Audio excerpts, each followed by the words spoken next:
Good afternoon. It's Wednesday, the 1st of September 2021, just after 1 o'clock. Welcome to UK Column News. Your host today, Mike Robinson, myself, Brian Gerrish, and we're delighted to be joined by Alex Thompson. Well, we're back We for are. the autumn term. School has restarted. School has started, so more reports on the madhouse that's UK. Well, yes, and of course, what's happened while we've been away, Afghanistan seems to be the only thing that's been going on. Yes, fascinating. Yes. Major change of topic for the nation. Yeah, so Joe Biden is defending the extraordinary success of the Afghanistan evacuation amid criticism. Well, most of the criticism seems to be coming from the UK government, and hopefully Alex will have something to say about that in a second. Well, the question is how much of it was to do with Joe Biden, and probably not very much, because while we were away, the Express here said, appeared to fall asleep during a meeting with the Israeli Prime Minister, Mr. Bennett. And Haaretz, I did notice, were saying that this was untrue, that he hadn't actually fallen asleep. He just looked like he was falling asleep, or he looked like he was asleep. So the question is, how much of this was Biden's decision? We'll come on to that in a second. In the meantime, I thought Tony Blair's response to this was probably the best of any that I saw. He said today, I can't remember when he actually said this, it was during the break anyway. Today, we're in a mood that seems to regard the bringing of democracy as a utopian delusion, an intervention, virtually of any sort, as a fool's errand. We didn't need to do it. We didn't need to leave Afghanistan. We chose to do it. We did it in obedience to an imbecilic political slogan about ending the forever wars, as if our engagement in 2021 was remotely comparable to our commitment 20 or even 10 years ago, in circumstances in which troop numbers had declined to a minimum and no Allied soldier had lost their life in combat for 18 months. So Alex, maybe I could say welcome to the program. The response from many of the British establishment figures, if Tony Blair can be described as that now, has been quite marked. But as we'll see in a second, it shouldn't really have come as a surprise to anybody, because the negotiations with the Taliban have been going on for a very long time. I mean, since halfway through the Trump presidency. So why is anybody surprised about this? It all seems a bit fishy. It all seems a bit contrived. There's got to be some attempt to distract from something there, Mike, because as long ago as 10 years, Ron Paul, and he was just the most vocal of many in the US political scene, but there were some in Britain too, was saying, if we do not pull out now, 2011, we will still be there in 10 years. Very foreseeable. The bitter cynicism of Tony Blair's tone, as you've just cited there, I'm afraid it's hard to interpret any other way than that Britain, by being in the big league, by being in the big boys club, takes it upon itself that some of its troops will just have to be sent out as world policemen on a kind of roulement basis, a permanent rotational basis of a battalion. And this, of course, is completely unlawful because troops are for the defense of the realm and have to be agreed every parliamentary period until the very recent past, every year in a new act of parliament, so that we don't get tyrannized. One of the provisions of the Bill of Rights was that this would come into effect so that we didn't have a standing army. The kernel of it, of course, is that Blair is more at home in the internationalist, globalist, and EU model of the ownership of troops, which is that they are owned effectively by corporations and international bodies, and they can be pledged permanently together with warships and air assets and space assets and cyber assets and intelligence assets in a way that's not lawful in the British Constitution. It's only Britain within the European media scene, as far as I can see, which is spinning this line to its domestic audience now via mainstream media, that this was a betrayal of us and our military interests on the continent, although certain nations like Norway and the Netherlands were very heavily invested in sending troops to Afghanistan. There hasn't been any line of that. There's been much more concentration on civilian deaths, a rather more, I think, accurate and humane way of looking at the situation. So if people have only been listening to mainstream talking heads in Britain about the sad tragedy of Afghanistan, well, it certainly is a sad human tragedy, an incomparable one, but I'm afraid entirely foreseeable. As far back as 2005, when I was on shift work for the first time as a young GCHQ officer, We were there, put on a special operation for the protection of SAS troops who were accompanying the Afghan National Army in eradicating the poppy fields. And within a couple of hours of the SAS accompanying the ANA, the local troops, newly recruited, of course, into a poppy field area, either in the northeast in Nangarhar or in the south in Helmand, the opium factories we could see on various intelligence assets were starting to cook drugs again. This has got to be, well, I know you saw similar things in the City of London at the same time. It's got to have been a foreseeable plan. And from the beginning, the West was in Afghanistan militarily to ensure that the drugs got to Europe to keep the financial system afloat. This was well known by people who were great dissidents and outsiders 10 years ago, but I'm afraid they're now the plausible mainstream. Well, we're going to be coming on to that issue of drugs in just a second, but just before we do that, this is the Telegraph's headline this morning. MI6 holds talks with Taliban to prevent terrorists plotting attacks from Afghanistan. But my question, Alex, is, who exactly has been airlifted out of Afghanistan into Europe and into the United Kingdom? Do you think, are we going to see a reigniting of the types of so-called terrorism that we've seen over the last 20 years happening within the UK, more Islamic terrorism starting to come up to the surface again, which we basically haven't seen since COVID, strangely enough. It's almost as if the government was too busy with another agenda and didn't have time to run any terrorist attacks in the UK, but maybe I'm just being too cynical there.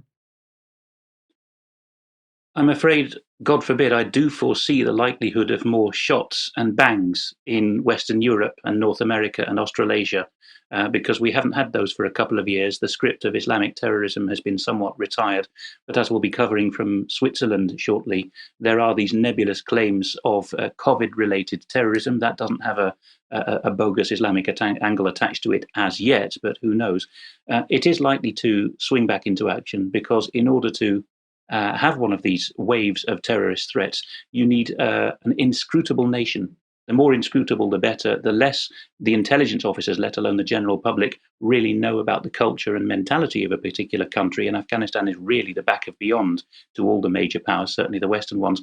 The more plausible it is to wind up a few mind-fiddled or mind-controlled people, let them loose in the West. This happened with the Libyan Islamic Fighting Group in Manchester, of course, and then plausibly deny that it was anything to do with Western spookery. Yes, indeed. So anyone in any doubt that this should have been understood, this is the Council on Foreign Relations from March 2020, and their headline there is US Taliban peace deal, what to know. And there was a whole lot of coverage of the fact that the United States and the Taliban were in discussions at that time. Now, there has been relatively little in the press in recent months up until this point, but suddenly the US and the UK have withdrawn completely. In the meantime, then Alex was talking about drugs. Well, the Wall Street Journal a couple of days ago, Taliban moved to ban opium production in Afghanistan. So already they're talking about banning opium production and replacing the opium production in Helmand, for example, with food, actually. Strangely enough, occasionally sort of need food. But this was the BBC's coverage, Afghanistan, how much opium is produced and what's the Taliban's record. And as we scroll down through this, well, they show the graph which comes from the United Nations Office for Drugs. We've shown this graph many, many times ourselves, showing that when the Taliban was effectively in control of Afghanistan in 2001, Afghan opium production fell to almost zero. And it was only after the United States and the UK, and particularly the UK in Helmand province, because we had responsibility for that area, got back into control of those areas, that the poppy production started increasing again. So later on, they say, what is the Taliban's record? And they say, the BBC, this is, at first, opium poppy cultivation was substantially under rose substantially under Taliban rule from around 41,000 hectares in 1998 to more than 64,000 in 2000, in the year 2000, that is, according to the US State Department. But in July 2000, the Taliban banned opium poppy farming. And so that, just strangely enough, seemed to be around the time that the West decided to invade. And as we say, opium production was pushed back up again. But then there's other stuff going on as well, because now that the Taliban, certainly China, has been working very hard over the last number of months to convince the Taliban that they should be working together with China on the Belt and Road. Now the Taliban is back in control, that seems to be starting to happen. So it's all a bit confusing, Alex, in a sense, because we've got things which are all about proper economic development being discussed. We've got the Taliban talking about stopping opium production once again. Is this why Britain is particularly upset with this decision by the US? Because, in fact, the opium trade is decimated by it, but equally, there's economic development potential there. Well, quite apart from the untapped mineral wealth of Afghanistan and the whole of landlocked Central Asia, which is well known, and the oil routes, which, as with Syria, played a very large part. It's not a cliche to say it, a very large part in the origin, the casus belli of the war.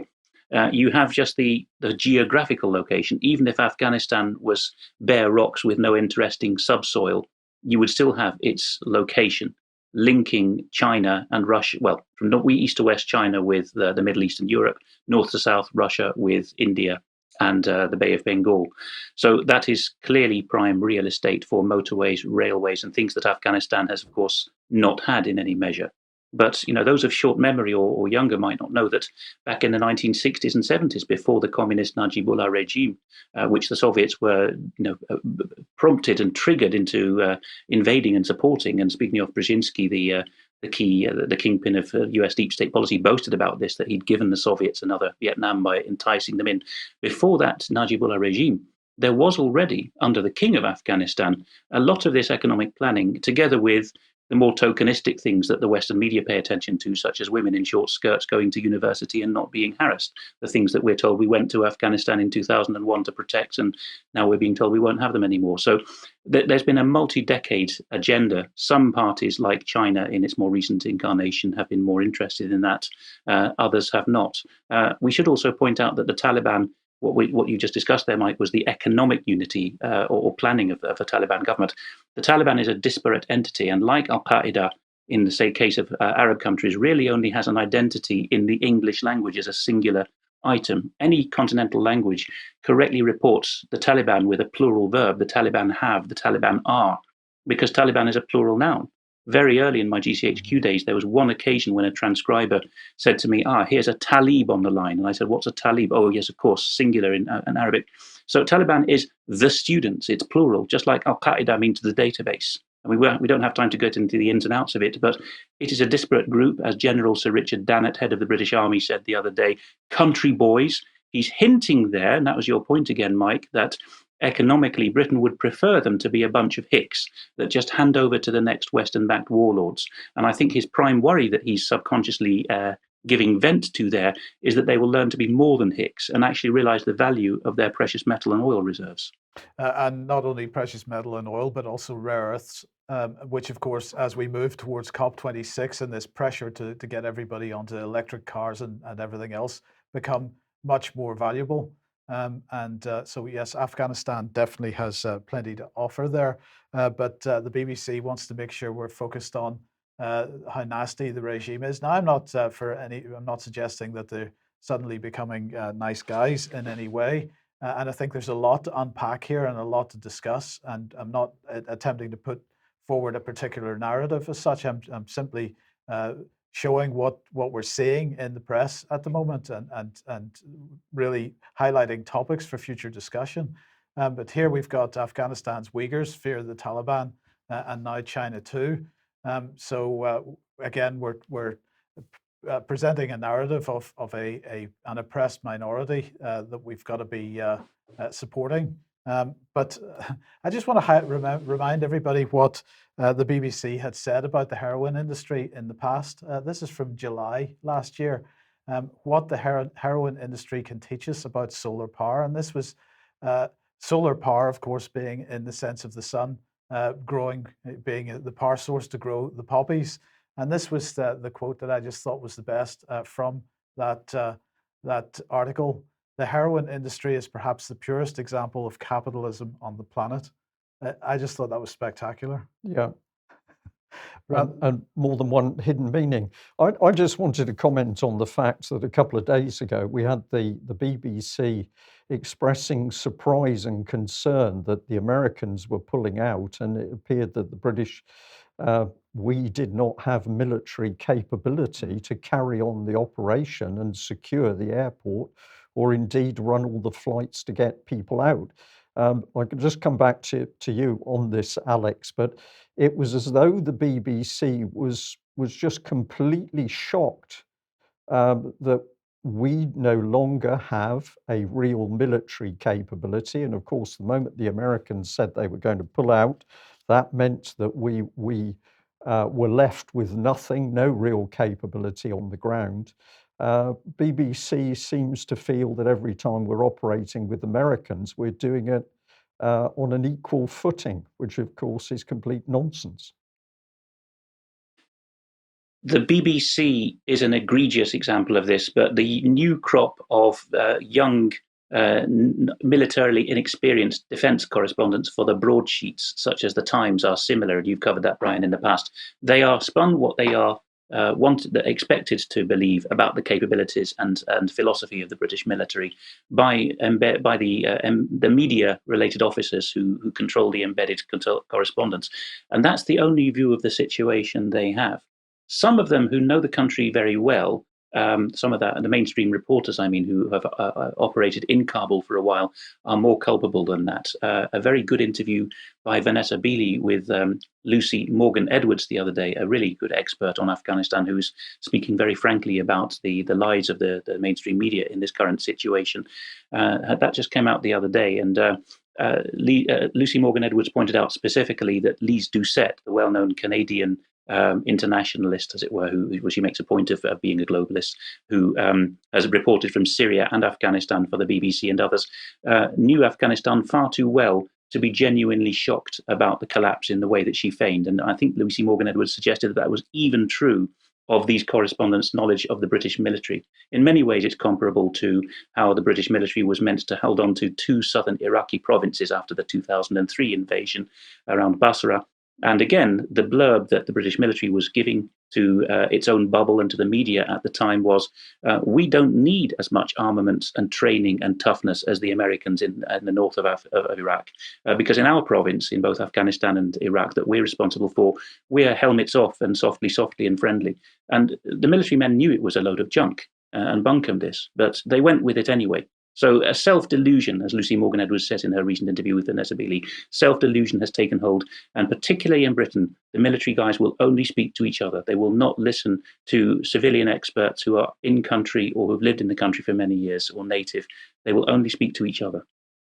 Okay, thanks for that. And my only other comment is, of course, the Americans have revealed that some $89 billion worth of equipment has been left behind. At the moment, we can't see what the value of the UK equipment that's been left behind. This appears to be something that the government would rather the general public doesn't know, but presumably it's a substantial amount of equipment. And I think the figure for UK equipment left in Iraq was about $1 billion or $1.5 billion. I don't know whether you've seen anything on those figures, Alex. I haven't, but it wouldn't surprise me. The first thing that came to my mind when this engineered collapse or arms up in horror narrative started about a week and a half ago was this would be another case of Anthony C. Sutton's maxim from the 1970s, the best enemy money can buy. Not at policymaking level, but certainly at corporate and banking level internationally. The thinking when one of these epoch-defining occupations or wars comes to an end is we need to leave enough kit in the country and enough intelligence so that the guys we've been fighting can be our patsies next time. I'm afraid that in a nutshell is the history of the 20th century. It applies to Germany, Russia, many East Asian countries, and now Afghanistan again. Yeah, thank you for that. Yeah. Okay. Well, look, we're just going to move on, but on the subject of drugs, a little bit of an aside here. Of course, fentanyl is the artificial opiate, which is taking over. Heroin is the #1 opiate overdose killer. This is CBS News. They're talking about the United States. but of course fentanyl in the United Kingdom as well. And if we go back to the Skripal affair, whenever the two civilians were allegedly poisoned by Novichok, it was initially thought to be a fentanyl related issue. So the text is very small there, but it was initially thought it was fentanyl related. And certainly the Swindon Advertiser around the same time was talking about this super strength synthetic heroin being on the streets of the UK.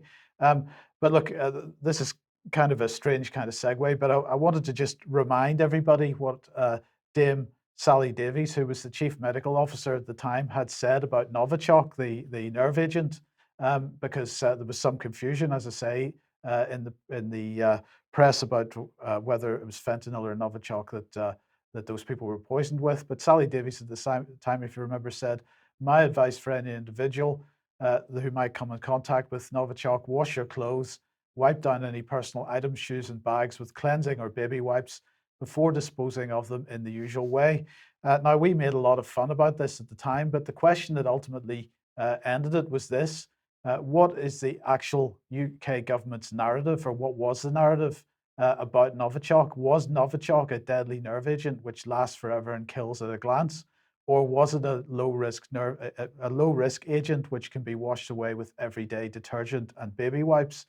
And Brian, I just wanted to put that back on screen again, because that was quite a few years ago now. And when that kind of narrative was being pushed out by the chief medical officer at the time, and I appreciate that that's the previous chief medical officer, not the current one, but we've had the same type of inconsistency through the whole COVID crisis. You know, I've got to ask, when is the British public going to learn their lessons? Well, when they can see the lies that's in all the material coming out from the government. This is the beauty of the circumstance at the moment, is we don't have to provide the evidence. The evidence of the lies and the misinformation and the propaganda is simply being delivered by the government itself. It's a beautiful situation. Okay, Alex, let's come on to defense issues now. And this is from USNI News. 6 naval task groups from US, UK, India, Japan, and Australia underway in the Pacific. Is this more China baiting? It looks very much like it, Mike. We have a full house. We have the whole quad of Western and Western allied countries that have agreed to encircle China. And we have Tin Pot Britain involved. Sorry, no disrespect meant to the Queen Elizabeth Carrier Group, but I think Brian will forgive me this remark. So let's see what's going on. The US Naval Institute's outlet, USNI News, enumerates the carrier groups. Now, of course, the Pacific is a jolly big ocean.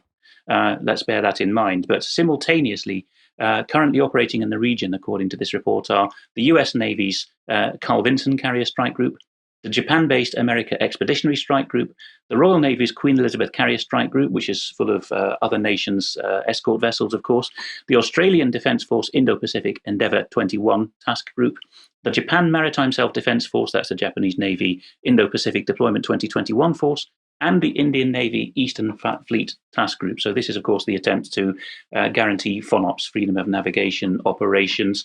And USNI News reports, goes on to report the British contingent. This will really keep the Straits of Taiwan and the Spratly Islands channels open, won't it? The Wake Island Avengers, that's the Americans. The squadron is integrated with the Royal Air Force's 617 Squadron, the Dam Busters. I will spare you the theme tune of that wartime movie, but there we are. And again, no slight meant to the gallant men and women of the Royal Air Force, but the Dam Busters doesn't quite do it, I don't think, for China. But there we are. That's Britain's contribution. So this is a conglomeration of the Five Powers Naval Agreement of 1960 and the Quad formed a couple of years ago, all ensuring the Chinese Navy stays hemmed in. Meanwhile, a viewer in Queensland, in eastern Australia, has sent us something which we don't think has been covered very widely, although even British troops have been involved in this exercise off the Queensland coast. There's been a training exercise in Bowen, Queensland, just very recently. This local paper report that the viewer snapped is about the only source we have for it. And they go on to report on the next page of the local newspaper, covering it, that the name of the exercise was Talisman Sabre.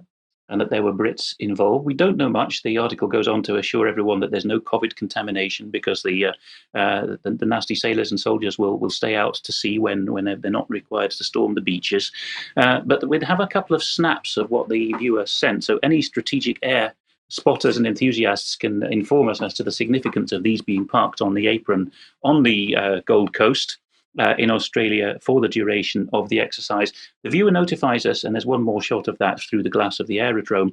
The viewer notifies us that while this was going on and the various Allied ships, Western ships, and Marines were out just off the Queensland coast, there was, quote, a massive Chinese warship further out to sea. We're not aware of whether this was a bait exercise, a saber rattling, or some kind of coordinated standoff against each other. But it certainly won't have been that the Chinese volunteered to be part of this Anglo-American Australian exercise. So any reliable information will be welcome to clarify what's gone on there. It seems there's been at national level media silence on that operation. If we go back to Europe, Defense News in the US is reporting that something we've reported on for quite a while, the military mobility project of the EU's military initiative, PESCO, is now stuck because the Netherlands, which of course is the host country for a lot of these rolling, these tracked vehicles you see on screen, a lot of them will be imported via Rotterdam to go up to the Eastern Front when required. That's why the Netherlands is on point for the military mobility project of the EU. They're now having to square an agreement between the member states of the EU, who were the founder members of this initiative of military mobility, and now the two North American members of NATO and Norway, none of which is in the EU. And what's on screen as you tap the next button is most significant. At the end of the article, Defense News reports again the omnipresence of the defense industry becoming a transcontinental agglomerate at this point in the background. So they report that what seems to be snagging it is not just that NATO countries are trying to jump onto an EU bandwagon and have to harmonize the script, but more particularly that some member states, this is of NATO, of the EU, of PESCO, have previously indicated discomfort with the idea of allowing a degree of US involvement that could result in American defense industry heavyweights playing a dominant role later on. For those who can't quite join the dots, if the next Afghanistan is Russia or a buffer country around Russia, that's the next generation-long war. And that will be the next opportunity for a US-led, but in fact global reach defense industry to send more and more expensive kit and white elephants into Europe. So that's why this is now transcending even the EU and becoming a NATO-wide. Yeah, I was just going to say, Alex, well, it's interesting that the UK government has just released a new statement in support of Ukraine. So perhaps that's the next step. It could very well be. It really could. At this point, many of those smartest analysts who cover both the Russian and Chinese world are saying that Ukraine is even more of a tinderbox than Taiwan at this point. And so these things can be flicked at the drop of a hat, but it could very well be. Staying on the military, the Pentagon, so the controllers of and employers at law of all the US troops, of all of its service branches, have announced, and this is from Secretary of State level, that it's been signed off. There is now a vaccine mandate for COVID-19, so-called vaccines, but no set deadline. At the moment, of course, only the Pfizer shot has been given FDA approval. More on that anon, because there's a wangle involved there as well. But there's suggestions that the US Secretary of State for Defense could, in the wording that he's put in his memo, put pressure on President Biden to allow those shots that do not even have FDA approval yet, Johnson & Johnson and Moderna, which are both being used in the US, that these could be made mandatory for troops before getting FDA approval. Now, what does the Military Times say about this, which is particularly interesting? It's that, well, people can freeze the screen, we won't go through the stats, but the US Navy is the most jabbed service, which goes down to the US Army being the more recalcitrant service. It seems that fewer than half of, or just over half, 57% of the US Army have partial coverage, and 40% only have full coverage, whereas the Navy has got 3/4 of full-time personnel jabbed. Without taking too much time away from it, since we have a retired naval man with us, I wonder whether Brian can give us an idea as to what the factors might be as to why the US Navy has got so much more jab compliance than the US Army. That's a difficult question to answer, Alex, but I think maybe it's something as simple as the fact that if you've got people on board a ship, you've got an absolute captive audience, particularly if the ship's on deployment. There's nowhere to go, there's nowhere to run or hide. So if the jab is being made compulsory, you're probably going to end up taking it. Whereas if you're with a squad of troops in a base somewhere, maybe there's a bit more flexibility in protesting. But we know from quite a few years ago that some young Royal Marines were actually having trouble in that they were coming back from Afghanistan and being offered so-called prophylactic drugs to prevent PTSD. And when they said, well, there's nothing wrong with us, we don't want to take these drugs, they were threatened with disciplinary action that they should take them. And we know that this caused great stress to some of these young Royal Marines. So that's my best guess. The ship is a captive audience. Well, what you say, Brian, dovetails very well with what we're going on to now, because going down to the individual service level, the Army Times in the United States has reported the memorandum, although not published it, they've had sight of it, which a colonel level officer in charge of Army health has signed off on, and which is the protocol for how to deal with those who say, no, thank you, I do not want your jabs, because that's been revised. As they say in the green link there, this is actually a pre-existing and very worrying policy that's being restated. This comes from previous mandatory jabs in the military, such as the disastrous cases around anthrax jabs 20 years ago. Some of the same producers, of course, are involved now, like Emergent Biosolutions, who supply to AstraZeneca. But the language that's not new, but which is eyebrow-raising in this context, and probably very relevant to warships, Brian, although this is Army only at this point, it will spread, is that if there is a likely and imminent threat, so in the Gulf War, that would have been, we're about to be anthrax bombed really, really, or in this case, we're about to all go down with COVID, believe me. That's the imminent threat. The base commander or unit commander can then say, hold that guy down while we shoot him up.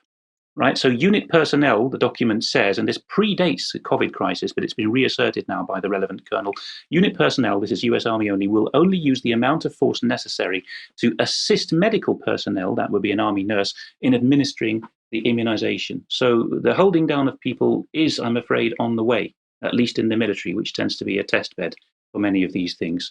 Now, we were talking about Pfizer being the only FDA authorized shot, but there are in fact 2 Pfizer jabs. So Children's Health Defense, with its organ, the Defender, have reported this.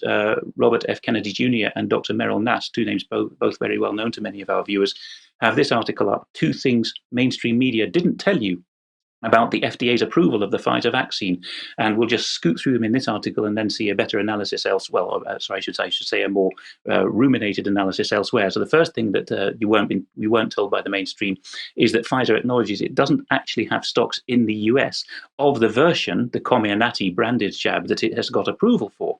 And the second thing, which we are not being told in the mainstream media, is that the licensed Pfizer Comirnaty vaccine, so the one that has been allowed to be mandated now, although it's not available in stock in the US, apparently by design, is distinct from the EU area Pfizer vaccine. But apparently this does not impact safety or effectiveness. So this article concludes that, given this background, the FDA's acknowledgement that there are insufficient stocks of the licensed one, Comirnaty, the licensed flavor of Pfizer, exposes the so-called approval as a cynical scheme to encourage businesses and schools, and perhaps the military, given what we've just seen, to impose illegal jab mandates. So what does someone do in this situation if they're an employee or a student in the States? They can, in extremis, say, you've got a mandate to require me to be shot up with Pfizer, but only the Comirnaty one. So I demand to have proof that you give me that version, knowing full well, and not necessarily saying, that there are no stocks of that in the United States. That might buy someone some time. Now, this has been better digested because Nass and Kennedy obviously had their work cut out exposing this. It's been analysed in a different way by Swiss Policy Research, a very reliable website, in an article entitled Pfizer/FDA: 95% deception ?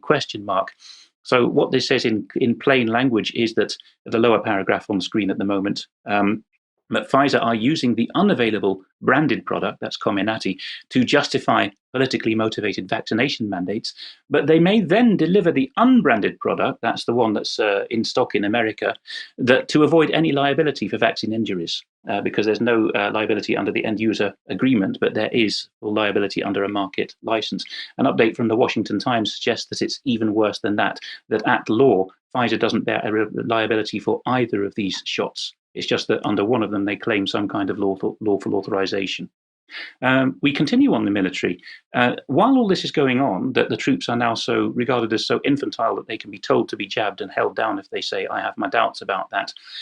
Meanwhile, there is an army unit which has been training its soldiers in how to date, how to lead a romantic personal life. So again, the infantilization proceeds apace. So the Military Times covers this as tired of dating jerks. The army is here to help.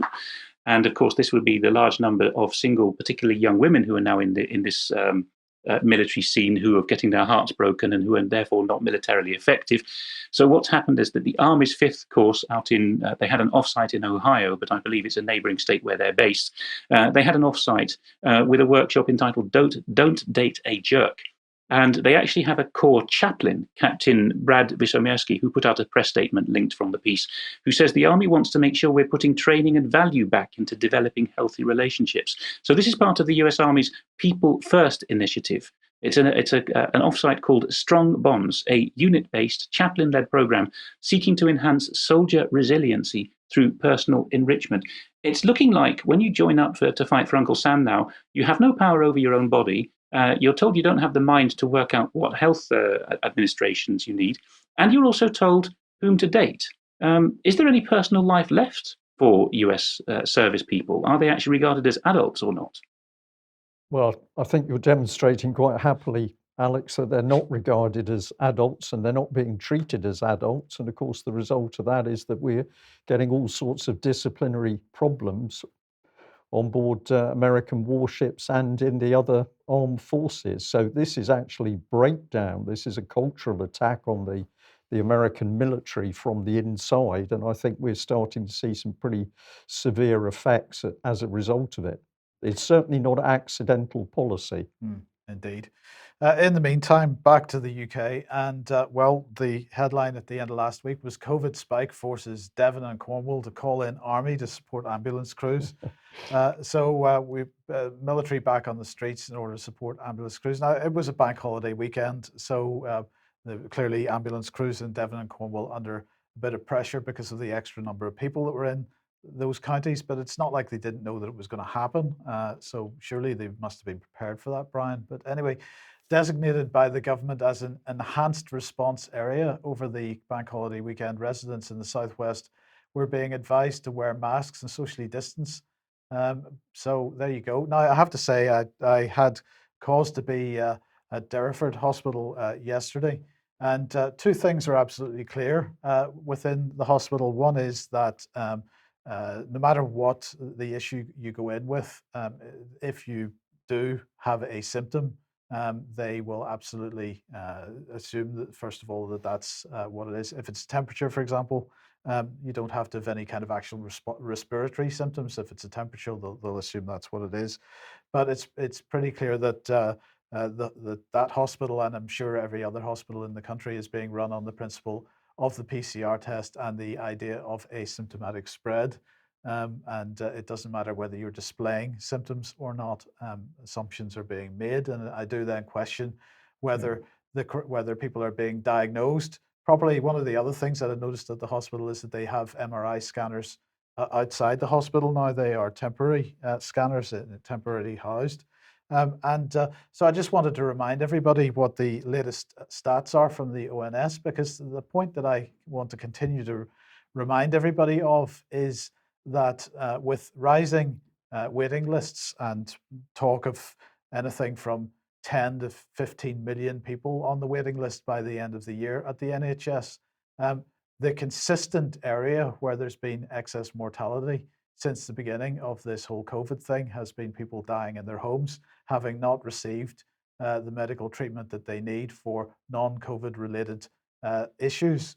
And if we just look at the latest statistics from the ONS, showing what they are describing as people that are deaths having died from not involving COVID-19 and deaths which are involving COVID-19. And of course, the definition of that is someone who tested positive via PCR test within 28 days of the death.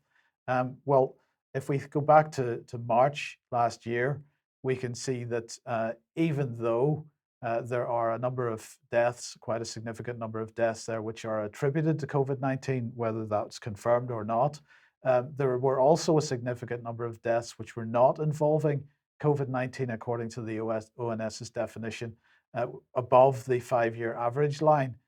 So already by March 2020 and April 2020, the NHS was not succeeding in maintaining any kind of standard of service. It seems to me, maybe that's, some people might find that a little bit harsh. Come the autumn last year, the autumn 2020, coming into the winter of 2020, we started to see what were deaths being attributed to COVID-19 again, taking the all-cause mortality levels up above the 5-year average again. But you'll notice that we saw that starting to fall just prior to the vaccination program, and then suddenly we have this massive spike following vaccination, a couple of weeks following the vaccination program. Then in the summer, as in 2020, we've had very little mortality relative to the 5-year average, or at least it's below the 5-year average line. But you notice it's back up again, back up above the 5-year average line at the moment. But again, we're seeing that at least 50% of those excess deaths are not involving COVID-19, according to the ONS's definition of a death involving COVID-19. And that, of course, is the government's definition, which is a positive PCR test within 28 days of the death. And I just want to remind everybody, of course, that when we look at the trend and the types of people that have been affected by COVID over the last 18 months, even admitted by full fact, because really they couldn't avoid admitting this, the average age of a person who died from COVID is 82 years and 3 months.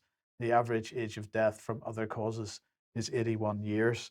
And so, again, the question has to be asked, why are we experiencing this situation where the NHS is effectively not able to provide a service for any other cause than COVID? Why is the ambulance service not able to cope with the bank holiday weekend? Why is the army having to be brought on the streets? Where's the justification for lockdown, mass vaccination programs, and so on? It isn't there based on the mortality statistics. No, and it's a subject which Full Fact won't be investigating, Mike, because they simply shy away from looking at the true statistics and coming up with the accurate information. Let's get on to a document that's caused a lot of people to question the vaccination program. So this has been circulating for a few days, but several people pushed it at me. It's COVID-19 mRNA vaccine, the risk management plan. Now, this is dated around the 15th of April 2021. Pfizer document, but as we'll see, whether it's purely the company or it's working together with the EU Medicines Agency is difficult to tell, but some fascinating information in this document. So let's have a little look through it. This comes up quite quickly. We've got the details of the particular plan itself, and there's the date of approval, 15th of April 2021. And then it puts down a lady's name, Barbara de Bernardi, as the QPPV. Well, what is this? This is the Qualified Person for Pharmacovigilance. So this effectively is a person who should be absolutely looking after the welfare of the public, looking for the safety of the vaccine and making sure that the public, members of the public are not hurt in any way. Now, in going to have a look for this lady and who exactly she was, I ended up on the European Forum for Qualified Person for Pharmacovigilance. And this was a conference, a workshop that happened to be held in October 2018 at London Heathrow.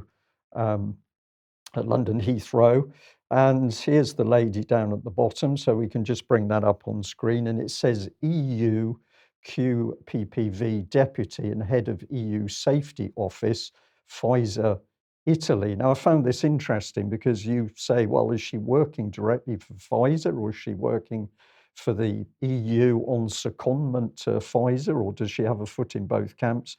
And I wasn't able to find out the answer to that. So we'll say to our audience, if you can help pin down exactly where this lady works and her role, that will be extremely interesting. And my research, I'm just digressing slightly, but I think this is important, took me on to the European Medicines Agency. Here they are. And what caught my eye was that if we have a look at the chief executive, we've got a lady called Emma Cook, and we find that previously she was working for the World Health Organization as the medical product regulatory activities expert. So we start to see this revolving wheel of people moving through the World Health Organization back into, say, the MHRA, if it was UK, or into the EU Medicines Agency in this case. And it's difficult to pin down whether these people are actually poachers or the gamekeeper. So what did the document had to say? Well, it said, in summary, the non-clinical safety findings related to COVID-19 mRNA vaccine administration primarily represent an expected immune reaction to vaccine administration, but it's clinically manageable and acceptable risks for the intended population. So no problems there, Mike. They're completely happy. But that is a little bit of a summary. Let's have a look at what it actually said. So these are key safety findings, and we've got non-clinical studies, and we've got no evidence, it says, of vaccine elicited disease enhancement. Suggests a low risk of vaccine enhanced disease in humans. And there's a little notes there, A and B, so we'll have a look at those. So A said that safety, pharmacology, genotoxicity, and carcinogenicity studies were not conducted. So now we're getting into the meat of the thing, and what we're going to find is that a lot of things were not done and not known, and this seems to fit very nicely with the fact that actually we've got an experimental product unleashed on the public. Now, why weren't these conducted? Well, it says because that was in accordance with the 2005 WHO vaccine guidelines, as they're generally not considered necessary to support development and licensure of vaccines for infectious diseases. So that was convenient. We don't have to do it because, well, the 2005 WHO rules say we don't. And if we have a look at the note B, it says, based on audited study data, a DART study evaluating COVID-19 mRNA vaccine will be completed by the 31st of March 2021. We'll see that in a minute, but the DART is to do with reproductive issues. So toxicity, injection site reactions were common and reversible apparently, and showed signs of reversibility at the end of the 3-week recovery period in non-clinical studies. So these are all non-clinical. In common with other vaccines, COVID-19 mRNA vaccine administration has the potential to generate injection site reactions such as edema, arrhythmia at the injection site. So some acknowledgement of problems, but it's only minor stuff around the injection site. Then we move on. It says evidence of inflammation or immune activation was common, but reversible, but is my injection there, reversible, and included transiently higher body temperature, higher circulating WBCs, and higher acute phase reactants. So it's acknowledged that there was evidence of inflammation or immune activation, but again, it's being put out that this was no problem. And then we get on to the DART issues. No vaccine-related effects on female fertility or the development of fetuses or offspring were observed in a DART study of BNT162b2 in rats. So I thought that the average lady would feel greatly encouraged to know that there hadn't been any problems in rats. And on that basis, according to that study, they can go ahead and be giving it to live human beings. Where do we go on from that? Well, here's frail patients with comorbidities. And what this says very quickly, it says the vaccine has been studied in individuals with stable chronic diseases. However, it's not been studied in frail individuals with severe comorbidities. So, Mike, we haven't done the trials here. And if we move on to the next one, long-term safety data, we quickly find exactly the same. At the time of vaccine availability, the long-term safety of BNT162b2 mRNA vaccine is not fully known. So this is a risk assessment sheet where it's continually saying that the trials have not been done on safety, or the results on the safety are not known. Alex, you're looking at this quite intently, I can see on screen. Would you like to comment before I move on this amazing document? Just to remind those who didn't catch the BNT followed by the string, that is the Pfizer vaccine. And this is a particular issue that Dr. Hervé Seligman has drawn attention to and has been written up by Ian Davis in a piece that's still on the front of ukcolumn.org, that there is a particular problem in studies now acknowledging that actually there's a window between the jabs and shortly after the second jab where you have very much higher death rates than in the background population, multiple dozen times higher death rates for a short period. So this is something specifically about Pfizer. A reminder, in the last segment, we were talking about Pfizer having got ahead of the pack in the United States, and at least one version, Comirnaty, now has the full authorization, the EUA. And yet, all this is going on in the background, sloppily done tests. And someone in the chat box has said this makes for very dry reading. But my dear fellow who put that in the chat box, and I'm sure you know this and you are being ironic, this is how people get away with things, isn't it? By putting small print and footnotes in that say, actually, the work wasn't done properly. Well, and then, excuse me, then they're allowed to get away with that, Alex, by the MHRA that simply does not hold them to account over this sloppy and I would say dangerous experimentation on the public. Let's move on through the document and bring the next one up. Interaction with other vaccines, what does it say?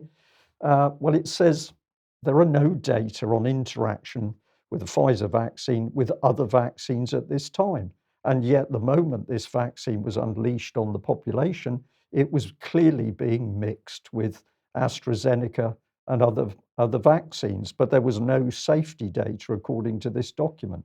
So the proof is there that this was a trial unleashed on the public. Here's long-term safety data. And at the time of vaccine availability, the long-term safety of the Pfizer vaccine is not fully known. And it really goes on, because if we get into a summary of the safety concerns, look at this box lower left, missing information. What are we missing? Well, information on pregnancy and breastfeeding, information on immunocompromised patients, its use in frail patients with comorbidities, its use in patients with autoimmune or inflammatory disorders, interaction with other vaccines and long-term safety data. But don't worry, it's completely safe. Yes. Yes. Okay, now if you like what the UK Column does and you would like to support us, then please head over to ukcolumn.org/community and join us there. That would be very much appreciated and very much needed. Also, do share our material that you find on the various platforms, Brand YouTube, Rumble, BitChute, Odyssey, and so on. Now, Alex, we have an email in. Oh, sorry, this is first of all, togetherdeclaration.org you wanted to highlight. A couple of brief announcements in this segment. Togetherdeclaration.org is a very laudable initiative by moral leaders of society with ministers of religion and medics in the lead, I'm glad to see, resisting any suggestion that vaccine passports are reconcilable with British liberties. And what a particular strength of this declaration is that it incorporates a number of overseas-born people who make a point in the declaration text of saying we had to fight for these liberties and we saw people die for lack of them, and now we're in Britain and the same thing's happening again. So do go and see that. Now, an old friend of UK Column has written another stonking piece in Global Research, the excellent Canadian website for whom he regularly writes. So Julian Rose has written a piece entitled "The Great Global Warming Alarm," with global warming in inverted commas, is part of the World Economic Forum's Great Reset.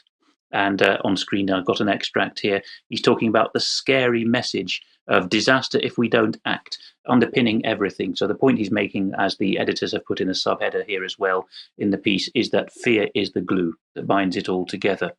And one more announcement: those of a legal interest may be aware of the European Centre for Law and Justice, ECLJ.org, based in Strasbourg and run by the French lawyer Grégoire Pupink, who's done excellent work, yeoman's work, in digging up how Soros organizations control the appointments of many judges, ultimately, and the training of many judges to the European Court of Human Rights. But now he's gone on from that success to look at the financing of UN experts, rather similar to what Brian was saying a few moments ago with the revolving doors of UN agencies like the WHO. So the ECLJ, which is well worth subscribing to in a newsletter, has exposed how these UN experts are not actually impartial experts. In many cases, they're funded by the usual tycoons whose names are increasingly well known to the general public now. Okay, and just briefly, Alex, if we could, you had an email in from an Australian viewer. Yes, the Australian viewer, and this is just also trailing that in extra time we'll be focusing on Australia in a couple of hideous videos. So for those who are subscribers, we'll go into more detail. The viewer writes, you've probably already heard this, that the contracts signed between government and Big Pharma have a quota to meet, and if they don't meet it, the land and commodities will be up for grabs. Well, we haven't seen the contracts. That's the whole point. They're being kept secret. So I will regard this as credible information from the viewer. This sounds plausible, says the viewer, due to the sheer desperation the governments are displaying to coerce people into getting the jab. Now, we've just seen that. Not sure if you've had more info on the contracts. Well, we haven't. And the viewer says, I work in health in Australia, and they are segregating us non-vaxxed. Not sure where they're going to put us, but they are but they are labeling the buildings red zone. So if your nurse isn't jabbed, it's a red zone, all under the guise of work, health and safety to protect the unvaxxed. And of course, then the viewer goes on to say that they feel despairing at times, which takes some guts to say, because this really is something that can lead people to despair. But of course, I replied to the viewer to hang in there and to ensure that we can see an end to this period of horror. The Australians are certainly getting it really bad right now. Without question, it's bad there. Another email in from Australia. This gentleman, Roger, says, I hope you will cover the arrest and imprisonment of Monica Schmidt, leader of the Reignite Democracy Australia Party, who becomes Australia's first political prisoner, a first in a Western democracy. Well, it was once. Now, that alerted me. I'm going to say I did find some information on this lady from X99 News, but it's not a very good report. But it appears that she's been arrested on charges relating to provocation, so inciting unrest, presumably. I haven't got a formal and detailed report on it. So if there's somebody in Australia who's watching us at the moment or looking at the recording later on, please can you help us out with some more information? And I'll say anecdotally, speaking over the weekend to somebody who's got family out in Australia, they were saying it's horrific what a family member in Australia is reporting. So police helicopters in the sky shouting warnings and telling people to get indoors, drones flying, helicopter flights at night, and of course people being arrested, and the interstate highways shut down, with demonstrations by lorry drivers, I think, being quite brutally dealt with. So if you're in Australia and you can give us more information or video footage or audio report, we would love to have it. Okay, heading over to Euronews now, and the headline here is Italy braces for protests over new COVID rules for domestic travel. Sorry, was this yours, Alex, or was it mine? No, it isn't. But the next in the segment are mine. Yeah, right. So that's what confused me there, right? Okay. Well, basically, what the Italian government is saying is they're going to have zero tolerance against demonstrators who are going to block. The demonstrators are planning to block the train tracks to protest new COVID rules for long distance travel. So Euronews saying that from today, travelers will only be allowed to use certain public transport if they show a so-called green pass. which proves recent vaccination, a negative COVID test in the last 48 hours, or recovery from the disease in the last 6 months. So the rules were announced a couple of weeks ago. It applies to any travel, including domestic flights, train travel, and sea travel. And some ferries are exempt. But anyway, lots of people wanting to protest about that, and the Italian government saying very, very clearly that they are not going to put up with that. But back to the UK for a second, because here's the Evening Standard claiming that or at least the Met Police are claiming that they have spent £50 million so far policing Extinction Rebellion protests since 2019. And the question is, well, why is this in the news right now? Because, okay, Extinction Rebellion is probably going to raise its head over the next few weeks as we run up to COP26, but there hasn't been much disruption, certainly since COVID began.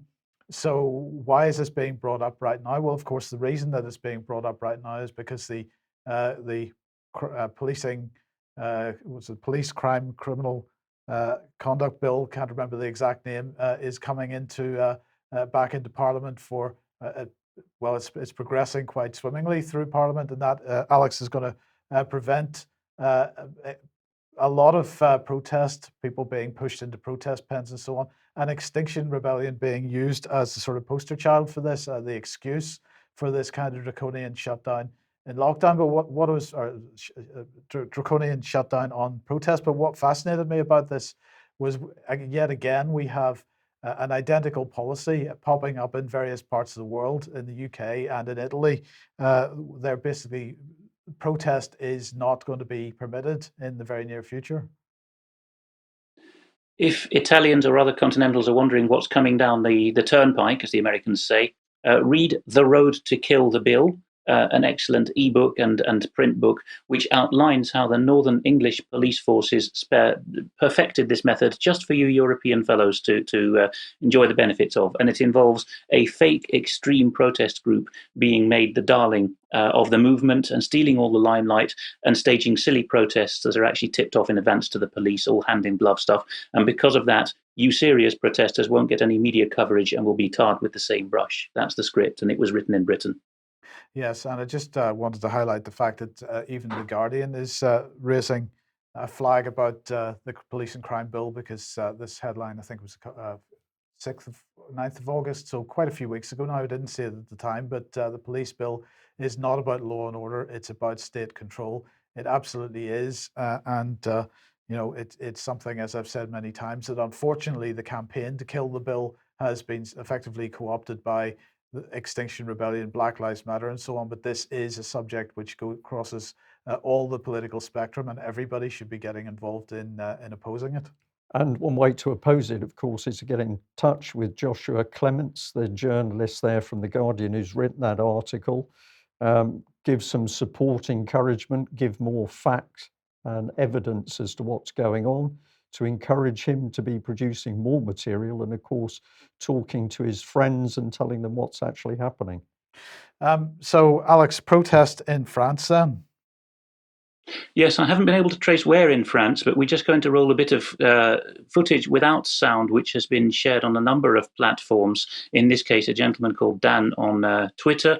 He reports that the French citizens are boycotting, as you can see in this portrait filmed footage right now, they're boycotting the vaccine passports, the pass sanitaire, which are now law in France, by sprawling their picnic rugs right in the middle of the trottoir in a French street and sticking two fingers up gallically, or one finger as it would be there, to all these cafe owners who say you must have a pass sanitaire to eat on our terrazza. So instead, they're about a foot, well, 3 feet away from the entrances to these cafes, simply having a mass picnic on the street, done in real French style with some great panache. And would that we could see such scenes in English-speaking countries, but I fear that we don't have that spirit. I'd like to be proved wrong, though. Yes. Now, going over to Germany, they have, of course, 16 federal states like the US, Canada, Australia, New Zealand, or sorry, not New Zealand, but Australia. They have management of health issues by state, as Britain now has with devolution, but even more so. So Der Tagesspiegel, one of the Quality Berlin papers, is reporting that the most totalitarian state of the 16, the southwestern state of Baden-Württemberg, is planning, quote, a lockdown for the unvaccinated. And they're quoting here the state premier of Baden-Württemberg. And note how many of these worst premiers in Australia too are supposedly centre-right and social conservatives, allegedly. Thomas Strobel is one of those. He runs Baden-Württemberg's state government, and he told Bild am Sonntag, the German equivalent of The Sun, that if they have over 300 patients in intensive care, which is a number that can be very easily manipulated in Germany, we've reported German press covering this quite recently, then what they're going to do is lock up the unjabbed and let the jabbed get on with their lives without social distancing. And then the quote in the middle of the bit I've blown up is very interesting. Es wäre falsch. He says it would be wrong, as in morally wrong, to hold everyone jointly liable, including the jabbed.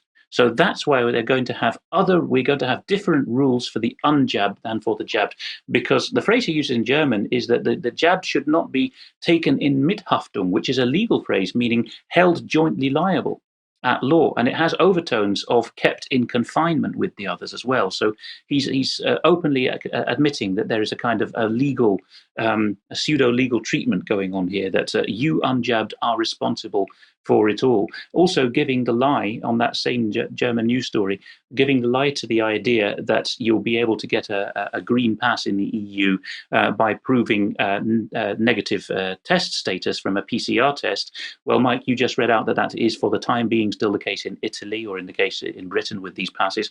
But Hamburg at state level, which is a city-state within Germany, has already decreed that when venues such as cinemas reopen, as they are at the moment, they can themselves decide whether it will be social distancing or not. And if it's not socially distanced, then they will not accept a negative PCR test. It will be jab or antibodies indicating recovery. Exactly what has been predicted around the Western world, that the third option for getting one of these passes, which is paying through the nose literally and metaphorically for a test every few days, is no longer going to be kept open-endedly. It will be jab or nothing in the end.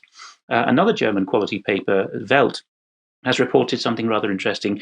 Tellingly enough, it's in their economics rubric of the paper.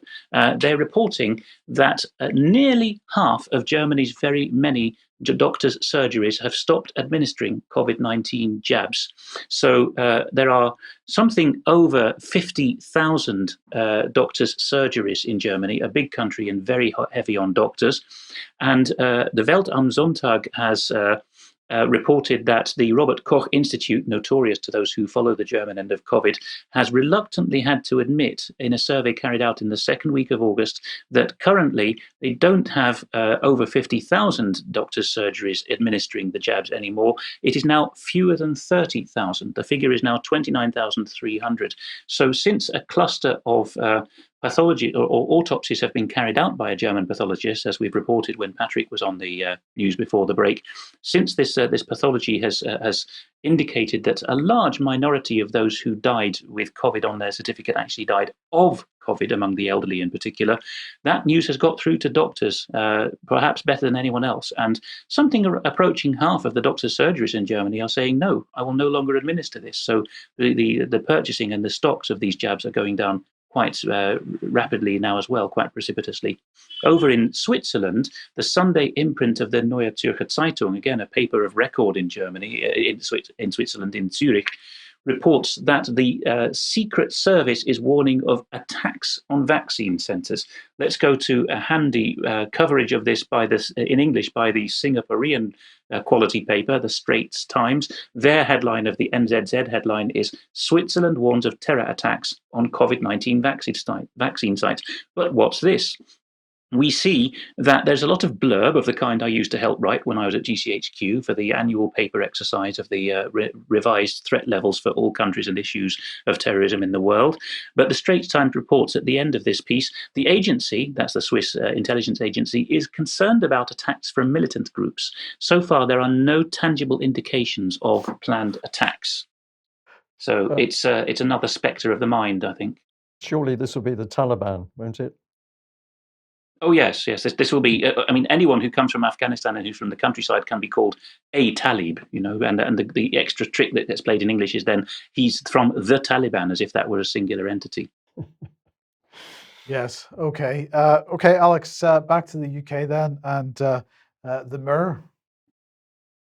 This is really heartrending, particularly for me as the husband of a radiographer, because I don't think a continental European country, even where they are hard pressed with a supposed COVID pandemic, would do this. A young boy of 7 has been refused MRI scans because they need to supposedly hold the scanners in readiness. Now, his parents have been very diplomatic in what they're saying. They've been given this exclusively to the Daily Mirror. The headline is "Race to Save Brain Tumor Boy." It's an aggressive stage 3 glioma, which of course is well known for flipping from benign to malignant very rapidly. So scans are very much of the essence. The imaging diagnostics are crucial to survival for a child with this condition. COVID delay, says the headline, leaves him with just a 20% chance of survival. Now, obviously, there are many factors in survivability in an individual case, so we're not being fools in reporting this, but let's see what actually has gone on here. Alexander Josephs, who's 7, has 20% odds of beating his cancer if he stays in Britain and undergoes NHS treatment. An MRI scan revealing his tumour was conducted, it seems, but it got lost amidst the chaos. His parents, incredibly, have forgiven the hospital for this. No continental hospital would forgive such a mistake among its own staff. Then surgery to remove the tumour was delayed 3 months because hospitals were overrun with COVID patients. And his mother, Rhonda Joseph, says, "We don't blame the hospital. We know they're doing their very best to save him." I might beg to differ. If I know some people would find that morally reprehensible for me to say, but I do beg to differ there. And then finally, in this Mirror extract of the article, we see this, that by Christmas, the young boy Alexander Josephs was having up to 3 seizures a day, and his terrified mother, Rhonda, called the hospital begging them to operate. She said they still believed it was benign and said it was safer not to come in. This is really British, isn't it? "Oh, don't worry, dearie." By the 2nd of January, his condition had worsened, but by then his mother, Rhonda, was told they could not operate as the intensive care unit was on standby to be deployed for COVID patients. And private hospitals, you're no better off there in Britain. They told the Josephs the same thing. "We cannot operate on this urgent case because there might be some COVID people." So theoretical patients are displacing real patients, leading to deaths. Yes, I think that is definitely a feature of the modern health service. And where does that take us? It takes us to the Lancet, perhaps? Yes. This is courtesy of SSRN, which is the Elsevier-owned network that pre-publishes, which gives academics advance notice of forthcoming papers in the social sciences and a bit broader now, medical science in this case. And this has become rather controversial. A study of healthcare workers who couldn't get out of a hospital in Vietnam during a Delta variant wave or surge there had their noses swabbed, and the paper that resulted was entitled "Transmission of SARS-CoV-2 Delta Variant Among Vaccinated Healthcare Workers in Vietnam." So vaccinated is right there in their headline. Okay, so the comments by the Facebook users who were able to ping this right under the SSRN upload already include a few who are saying it's outrageous that this is being misreported. That's what we see on screen right now. So the top comment is saying how outrageous to suggest this has anything to do with the jabs, and then a reply straight away saying, actually, it's perfectly sensible to draw into it that the people are jabbed. I haven't given the key detail. I apologize. The key detail that was found is that the staff whose noses were swabbed had 251 times as much viral load in their nasal passage of COVID, of SARS-CoV-2, than in a previous study before the Delta variant. And what they're being told off for or what people are being told off for is linking that to the idea of, what makes the difference is you're jabbed and you've got antibody-dependent enhancement coming in.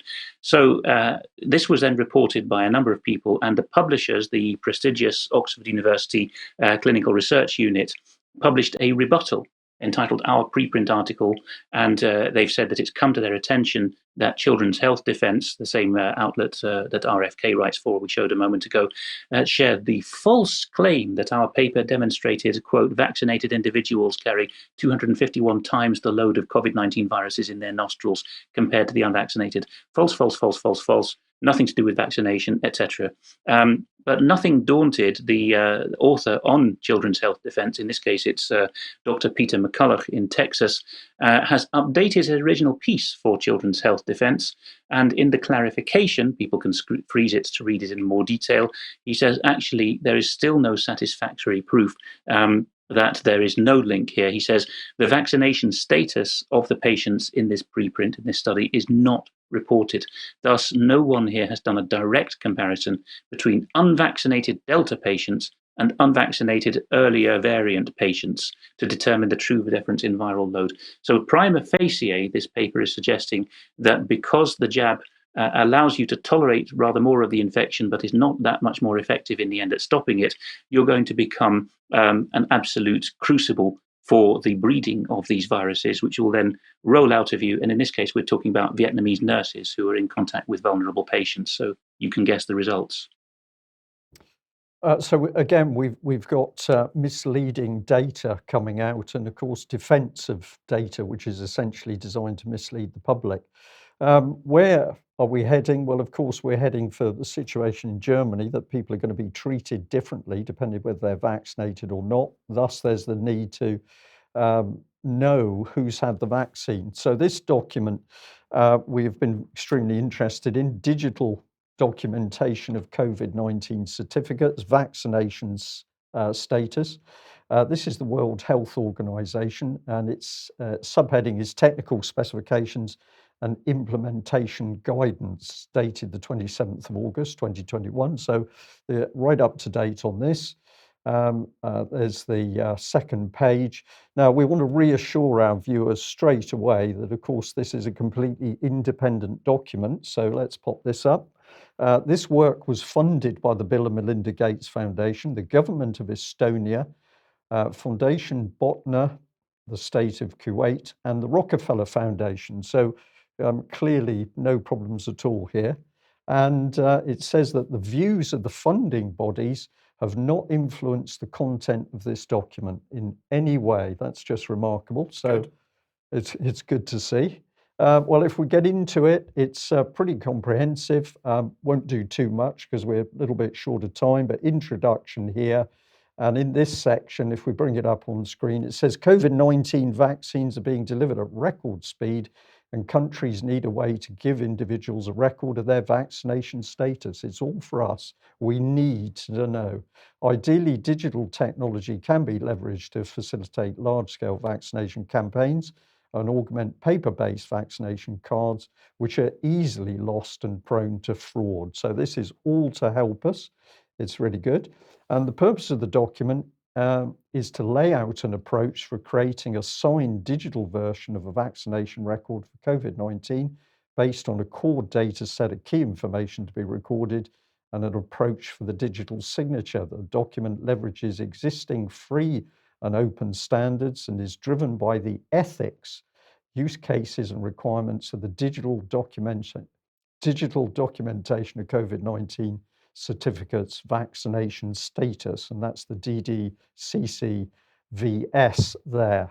And what's the target audience? Well, we're now getting to the meat of it. The target audience of the document is national authorities tasked with creating or overseeing the development of a digital vaccination certificate solution for COVID-19, but it may also be useful to government partners such as local businesses, international organizations, non-government organizations, and trade associations that may be required to support member states in developing or deploying a DDCC-VS solution. So I think underneath that, we'll just pop back in that, of course, who's funding it. And what this document's trying to say is that the funders have no interest at all in the target audience, which of course is completely false. They have an absolute interest in getting their agenda through to this target audience. So this is not really the World Health Organization we're dealing with. We're back with Bill and Melinda Gates, the state of Qatar, Estonia for some reason, and the Rockefeller Foundation. Well, if we follow it through, this is what they're looking at. Ethical considerations. Now, if you think that's the ethics of having a vaccine pass, no, it's not, because what they mean by ethical is equity and equitable access. Everybody should have the opportunity to get one of these nice passes because, of course, they're only here for our health and safety and well-being. We've got a continuity of care scenario, and that means that, of course, having this digital signature will mean you'll know when you need the extra dose. So I found that reassuring. That's a little bit of sarcasm for our overseas audience. So you're going to have extra proof that you know when you were jabbed, and therefore you're going to know when you need another jab. Proof of vaccine scenario. Well, this is basically setting out the details of the digital signing. We've got the core data set here. And if you read the detail, what it's really saying is that this is to give continuity of vaccine care for the individual and proof of vaccination for the authorities. Then we've got the National Trust architecture for the DDCC-VS. Well, of course, what that's really talking about is countries need to have their own digital ecosystems in order for this architecture to be able to work properly. So this is a very comprehensive program. The national governance considerations, well, that is talking about fully embedding this in every national system, but also it's looking to create what they call a universal health coverage. So I think we can see that this is fully global governance coming in here and a control mechanism.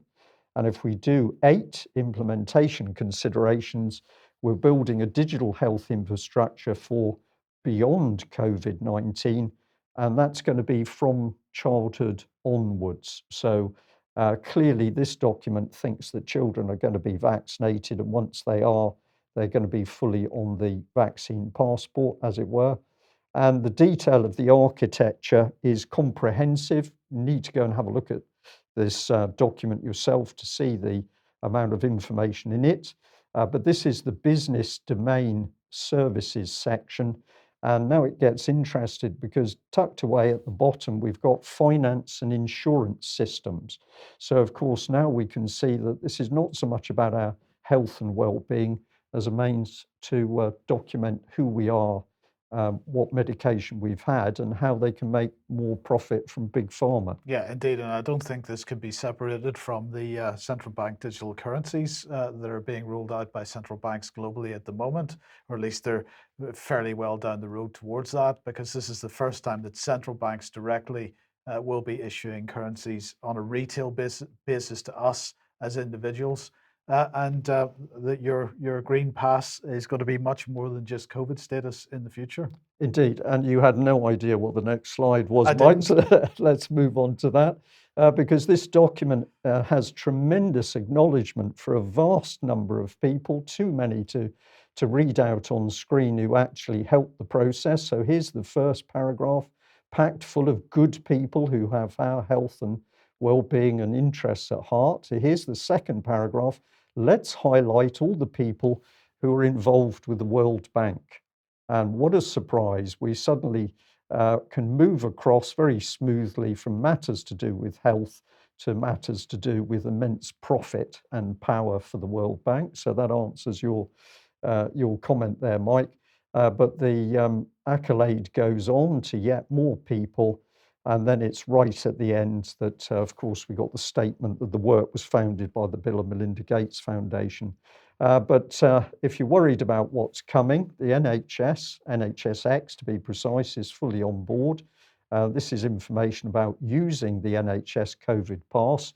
And of course, this is the wedge driving in the digital data.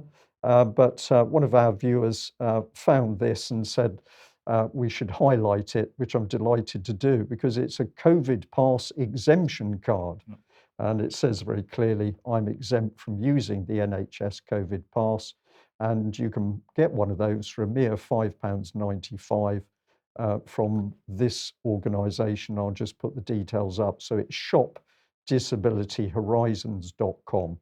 So there we are. We can see what's coming, unless, of course, we say no. Alex, we're completely out of time, but you wanted to end with a very short piece of video. Yes, it's really gratifying that this is an example of a young British artist who says that he's learned a lot from watching UK Column, and he's put his learning into practice. And we've got to put on screen, first of all, where you can find him. There we are. He goes by the artist's name of Lucas Lyon. That's Lucas with a K. This is from his YouTube channel. The song is simply called 1984. The 16-bar highlight we're going to play now, because it would be too technically challenging to play the whole piece, I'm afraid. But with permission, the 16-bar highlight now is from the piece called 1984. The 16 bars considers George Orwell and makes the point that Orwell was actually probably underestimating the deviousness of propagandists in the scheme that he otherwise foresaw. Orwell underestimated the capability of villainy and tyranny. These sick elites are masters of trickery. They're moving wickedly, watching the world bleed as they feed off our misery. The world's gone quite mad. Yeah, the human psyche has been hijacked. Propaganda bombardment, your mind is the target. They want to deceive and lead us into darkness. Fear is their greatest tool. Fear can turn the brightest minds to fools. Televise endless lies, keep people terrified. That's the way they maintain their rule. Fear is the prison that they want us all to live in, and ever since the beginning this has been their only mission. Politicians cause division, they're just here to blind our vision, playing their position to distract us from their masters that are hidden. I think George had a premonition. Seems like it's all coming to fruition. A race against time, now the clock started ticking. The whole thing ends once the people have risen. Well, excellent and brilliant piece of music. Delighted to play that. So thank you to Lucas Lyon.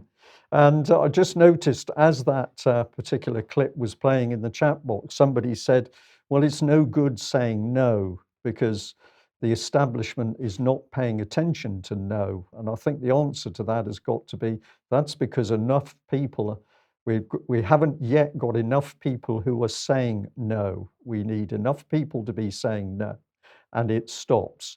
So that's a positive response. We need more people to be saying no and more strongly.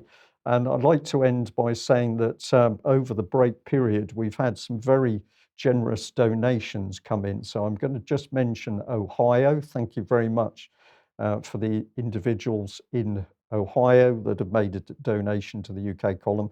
And also we've had another very generous donation from Scotland, which very much appreciated. So thank you for that. We'll be back in a few minutes on the live stream. If you're on the chat box, do stay on that page, and we will start again in about 10 minutes or so.